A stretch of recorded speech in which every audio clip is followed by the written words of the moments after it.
জান্নাতে যাব, কোরআনের কথায় বাধা দিতে গিয়ে তুমি মরলেই জাহান্নামে যাবা। তো নমনে আমি হব কেন?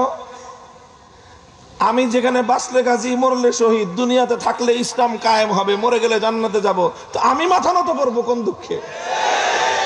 মাথা তো তোমাকেই নোয়াতে হবে। যদি তুমি নিজের কপালে ভালো চাও, মাথা নোয়ায় ভালো হয়ে সামনে চলে আসো।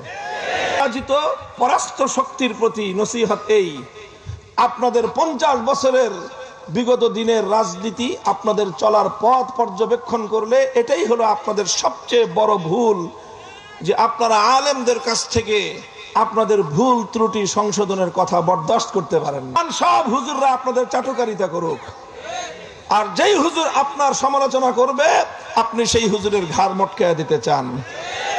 মনে রাখেন, এক হুজুরের ঘাড় মটকাবেন, তার ঘাড় মটকানো রক্ত থেকে 1000 হুজুর জন্ম নিবে। পারবেন না, অতীতেও পারে নাই। বহু এরকম অতিক্রান্ত হয়ে গেছে, অনেক প্রতাপশালী, অনেক রাজা বাদশাহ অতিক্রান্ত হয়ে গেছে। যে সমস্ত রাজা বাদশাদের নাম নেওয়ার মতো দুনিয়াতে আজ কেউ নাই, কিন্তু হক্কানি উলামায়ে কেরাম যারা কোরআনের কথা বলে গেছেন, যারা ইসলামের কথা বলে গেছেন, যারা হকের ঝান্ডা সমুন্নত করে গিয়েছেন, তারা শাহাদাত বরণ করেছেন। কিয়ামত পর্যন্তের জন্য দুনিয়া এবং আখিরাতে আল্লাহ পাক তাদের নামকে চমকে দিয়েছেন।